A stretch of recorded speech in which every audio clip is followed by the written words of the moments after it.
చూసుకుంటూ ఊరుకుంటారు. ఇంకో పక్కనేమో కృష్ణా నదిని వాళ్ళు ఆడ ఆగబడుతుంటే మీ కాంగ్రెస్ ప్రభుత్వం ఉంది కాబట్టి చూసుకుంటూ ఊరుకుంటారు. ఇది కరెక్ట్ వైఖరి కాదు. దీని మీద తక్షణమే ముఖ్యమంత్రి గారు స్పందించాలని నేను డిమాండ్ చేస్తున్నా. ఎట్ ద సేమ్ టైం నేను అనేక మార్లు చెప్పిన మన నాగార్జున సాగర్ డ్యామ్ని వీళ్ళ అధికారంలోకి వచ్చిన కొత్తలనే కేంద్ర ప్రభుత్వానికి ఇచ్చేసి వచ్చిండ్రు.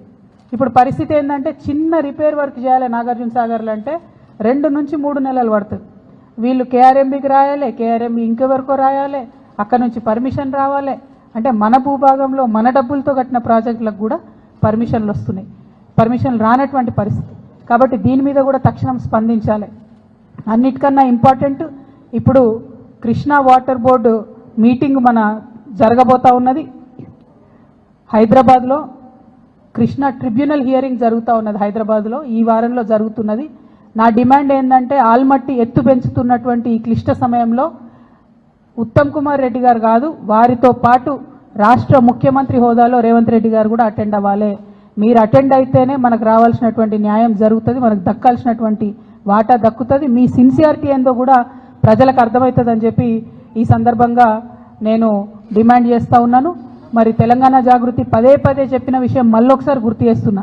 ఇదంతా ఎందుకు జరుగుతుందంటే నీళ్ల విషయంలో ఆంధ్రాలో పనిచేసినటువంటి ఆదిత్యనాథ్ దాస్ గారిని తెలంగాణకు అడ్వైజరీగా పెట్టుకున్నప్పటి నుంచే ఈ ఇబ్బందులన్నీ జరుగుతున్నాయి. వారిని తక్షణమే తొలగించండి. వారికి మన తెలంగాణ మీద ప్రేమ ఎందుకుంటుంది? కనీసం మీకుందని మీరు నిరూపించుకోండి, మీరు ఆలోచన చేయండి, కృష్ణానదిని కాపాడండి అని చెప్పి నేను ప్రభుత్వాన్ని డిమాండ్ చేస్తూ ఉన్నాను. Thank you. జై తెలంగాణ, జై Jagruthi. Krishna thank you, thank you. జై తెలంగాణ.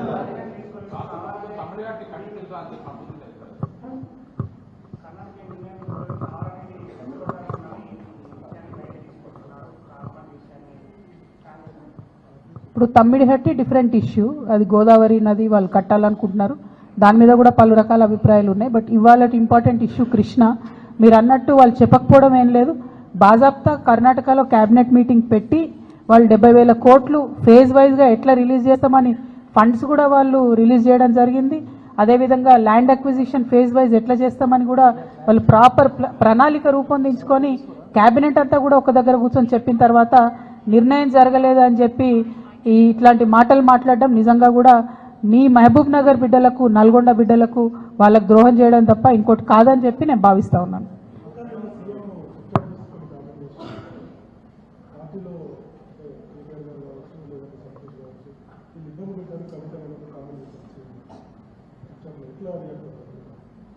ఇప్పుడు సీఎం గారు ఏమన్నారన్నది నాకు తెలియదు, కానీ తెలంగాణ ప్రజలు అనుకుంటున్న విషయమే కదా, అది తెలంగాణ ప్రజలందరూ గమనిస్తున్న విషయమే.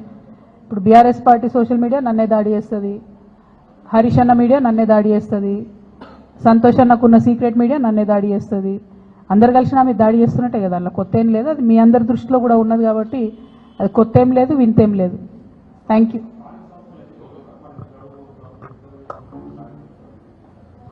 ఎక్కడ మాట్లాడిరండి? ఒక్కసారి కూడా కనీసం బీసీల మీటింగ్ రివ్యూ తీసుకోవడం లేదు సీఎం గారు. మేము పదే పదే కోరుతున్నాం. నిన్న కూడా మన తెలంగాణ జాగృతి నుండి కూడా మళ్ళీ చెప్పినాం మేము, మీరు కనుక తక్షణం నిర్ణయం తీసుకోకపోతే ఇక మంత్రుల ఇల్లు ముట్టడించుడు ఉంటుంది ఫస్ట్ ఫేజ్లో. ఇంకా కూడా నిర్ణయం తీసుకోకపోతే ముఖ్యమంత్రి గారి ఇల్లు కూడా ముట్టడించాల్సి వస్తుంది. ఎందుకంటే 30 తారీఖు నాడు ఎన్నికలని చెప్తే కూడా కనీసం బాధ్యత లేకుండా, మాట్లాడకుండా చివరి నిమిషంలో కోర్టుకు పోదాంలే అనేటటువంటి ఒక వైఖరి నిర్లక్ష్యపూరితమైన వైఖరి రాష్ట్ర ప్రభుత్వం చేస్తూ ఉన్నది. ఇది బీసీలను వారు పట్టించుకోవట్లేదు అనడానికి సంకేతం. మా పోరాటం మాత్రం ఆగదు. ఖచ్చితంగా చాలా సీరియస్గానే ముట్టడి కూడా ప్లాన్ చేస్తాం.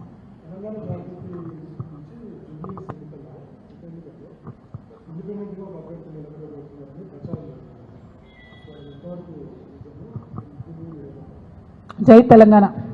Thank you.